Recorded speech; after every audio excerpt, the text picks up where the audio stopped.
We will now look at the functions of the touchscreen microphone, and we will begin by turning it on. The button which is on the top right hand side here, press and hold. She flashes and turns on.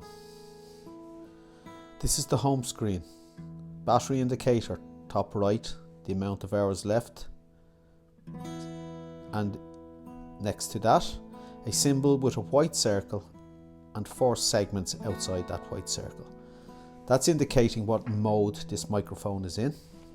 At the moment the microphone is in conference mode, so all 4 segments are lit up to indicate that all of the microphones on the internal microphones on this touchscreen are active, there and there, thus allowing it to pick up localized speech.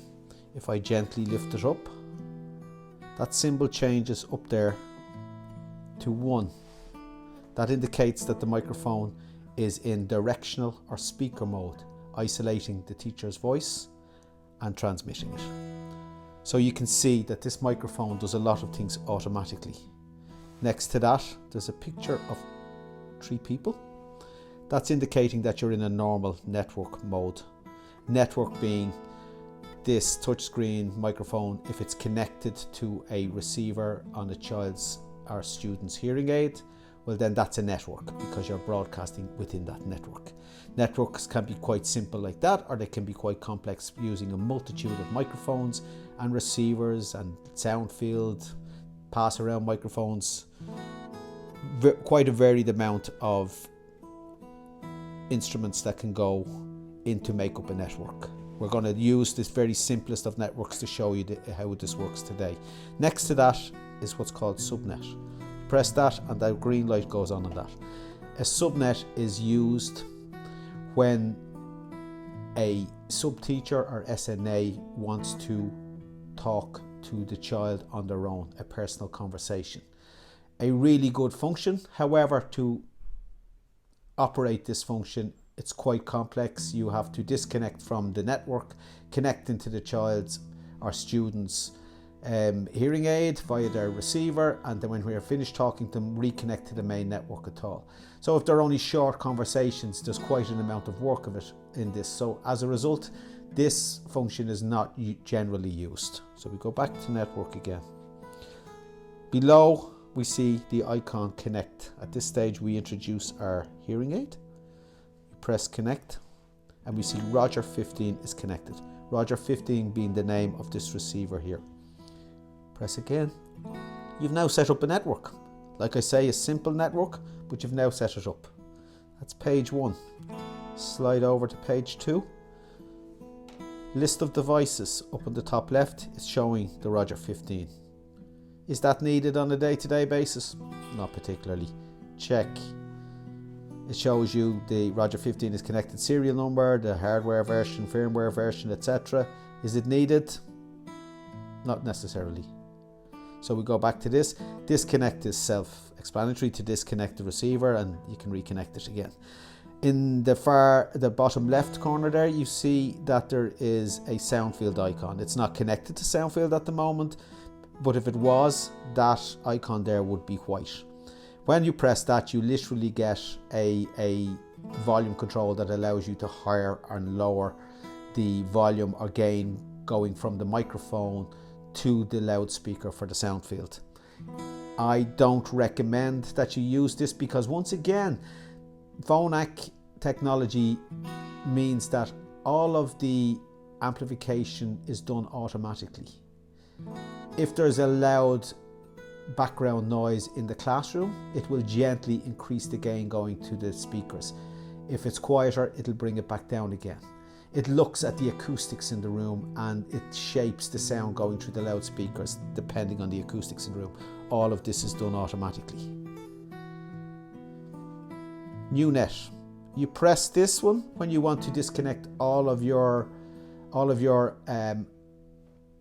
components that are in use in the classroom. Teachers' microphones, pass-around microphones, all the receivers. If you want to create a new net and disconnect all them, that's what you press. Join net down the bottom left there, same thing. That's what that does. So I'm not going to press them. Microphone mode, here I'll press this one because it shows you automatic mic, small group mic and lanyard mic. Again, you don't need to operate these. This is done automatically, as I said earlier, depending on whether the microphone is in a lying down position on the table, it becomes a conference mic. It goes around the neck, it stands up, it becomes a directional or speaker's teacher's microphone.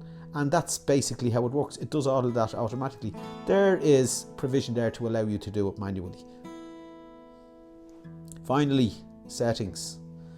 Settings, self-explanatory language. We use the English, that's the language chosen here. Name, you can put your name on the net, on the microphone if you wish. Network mode gives you three options: mixing, primary talker or equal talker. Generally you can use mixing, or mixing is when you have more than two microphones. So you might have a teacher and an SNA or a sub-teacher using the two microphones in the room. Mixing will allow both of their signals to come through at the same time. They can sing a duet if they want, if they can speak at the same time. It's not generally what would be recommended because you're trying to get clarity, and when two people are speaking at once it may create confusion, so that's not often chosen. Next one, primary talker. Primary talker will give the teacher the priority. So if the teacher's talking and the sub-teacher or SNA tries to talk, their voice will not come through. Only when the teacher is finished talking will their voice come through. If the teacher begins talking again, the SNA or sub-teacher's voice will be cut out. That's the primary talker. Equal talker means that whoever is talking has the priority, and it's not until they finish that the other person can cut in then. That is probably the widely chosen one, equal talker. That's network mode. Roger Passaround microphone. Roger Passaround microphone is a microphone that is used by students in the classroom. This facility here allows you to control how the buttons on that Passaround microphone are used. The volume button, you want it unlocked so the student can't higher and lower the gain, you can use that there. Auto mute. Activated or not activated. The auto mute is a function button on the Passaround mic that can be set for auto mute. Mute button is activated or deactivated. Sometimes you don't want to use the mute button at all, so you will deactivate it because you'll have the children might be pressing it on and off, just so you can deactivate that. Push to talk means that you have to push that function button in order to activate it. It's just another option that they offer. Pointing, not generally used, where you can use this microphone as an interview microphone. Generally not used. Roger receiver settings. You go into this, be very careful. Don't go near this really. You can put a name on your receiver if you want to, so that when you connect to it, it'll tell you the name of the receiver. Would be handy enough if you were leaving receivers in the school and they were non-integrated, but because we use integrated receivers, they're attached to the child's hearing aid, so this is not that relevant. Easy gain level, I don't recommend you go near, because really it allows you to higher and lower the gain going to the receivers. Once again, the Phonak hearing aid and the receiver will match the power from the hearing aid. In theory, once you attach the receiver to the hearing aid, the same volume levels should be coming through it. The audiologist can check this by balancing procedure in the clinic, and I would not recommend that student or teacher go to this simply because the child says it's too low or too high. I would recommend that you contact the visiting teacher and audiologist to have a look at this from a clinical perspective first. Default settings, that allows your receiver go back to the default settings. View network. View multi-talkers, view digimasters. Again, it's just allowing you to look at what microphones and what loudspeakers are available for this particular microphone, this particular touch screen. Reconfiguration is reconfiguration of the microphone. Again, I wouldn't recommend it. It just says activate or deactivate. We have deactivated here. We don't want it to reconfigure that. Verification mode. I've deactivated it there.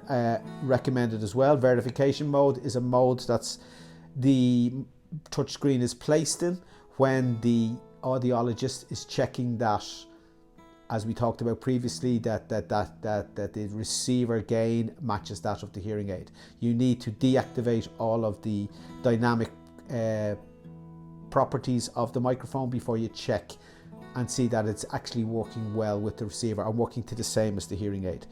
A little bit complicated, but in short, don't go near it. Quick menu, set passcode, is setting a password to our passcode to set up your touchscreen. I don't recommend it. We've had too many of them come back in. He's forgotten or she's forgotten the passcode, so we leave that one alone.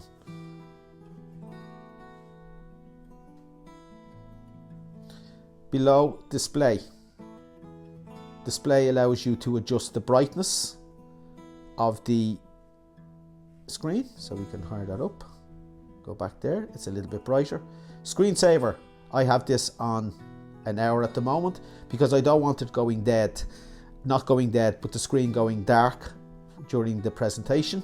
But if you wanted to save energy, you can set it for 30 seconds, 45 seconds, 1 minute, 2 minutes, and after 2 minutes the screen will go dark. It's still working, it's just saving on energy. And to reactivate or relight up the screen, you would just simply quickly press the on off button. Don't press and hold it, just press it quickly, and that allows you to turn on the screen again. So we'll go to that. List devices. Reduce and standard is just a list of the devices that are in connection with the microphone. Not relevant really. Power allows you to reduce the power settings, so again it's energy saving. If you want to operate the microphone for longer during the day, you should get about 8 to 10 hours out of these, depending on the age of the transmitter. Obviously, the older it gets, the battery wears down slowly, very slowly in the case of the touch screen. But you can operate it on reduced power settings to save yourself energy. Connect.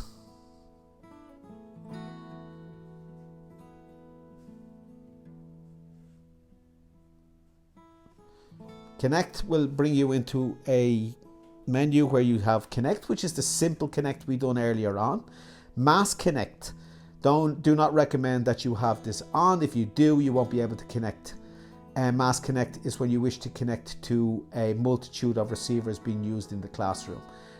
Even if you're in a classroom where there is a multitude of children attending with hearing loss, I would still do the Connect individually. The Mass Connect, although we've never used it, does not come highly recommended.